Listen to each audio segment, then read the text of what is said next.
Welcome to WiredToHunt's Whitetail How-Tos, where we provide a step-by-step tutorial for one important deer hunting task.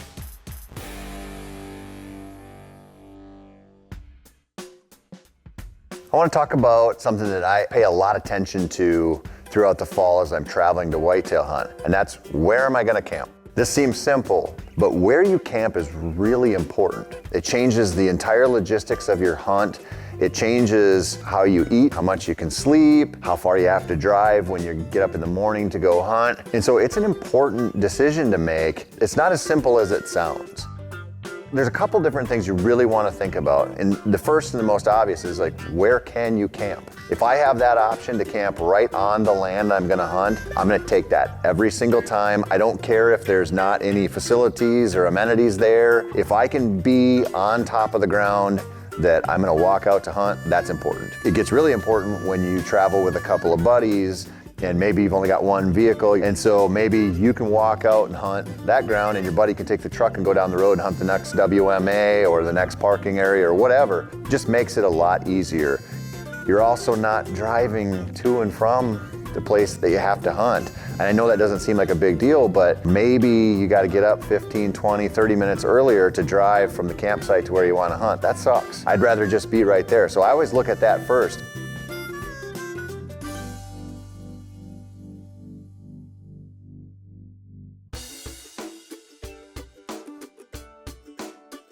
Maybe you can't camp on the land that you're going to hunt. That's okay. You got to find a campground close by. And that can just take a little bit of internet sleuthing. And what I look for when I have to go that route is what's the proximity to where I'm going to hunt? Closer the better. And then what's the factor of how many other people are going to be there? How wild is that campground going to be? You might think, well, it's in the middle of nowhere, North Dakota. There's not going to probably be anybody there. But you show up and it's the resident elk opener, or you show up and there's a huge trail ride going on with tons of horses and people everywhere and kind of a party atmosphere. You want to know about that stuff ahead of time.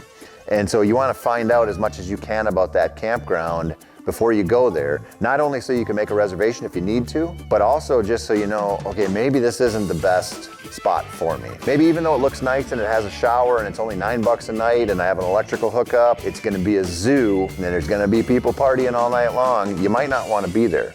So you have to think about that.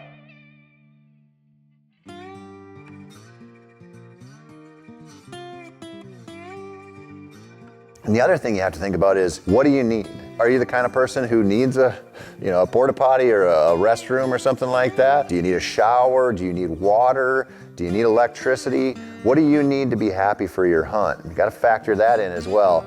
I'd rather be kind of self-sufficient and have my whole system down in my tent with everything to cook, backup power sources if I need to charge my phone. I'd rather have that so I'm not reliant on facilities, but that's up to you. How do you want to play your hunt? Now, I know we get laser focused on killing big bucks, but think about if there's anything else you want to do with your trip. Maybe if you're on that early season hunt, you want to find a place that has a trout stream nearby, so in the middle of the day in those dead hours, you're not just sitting around camp sweating. You can go out and catch a few brookies or something like that. I do that kind of stuff quite a bit on my whitetail trips. I've got a fishing rod back there. I'm going to go catch some trout here, hopefully, very, very soon.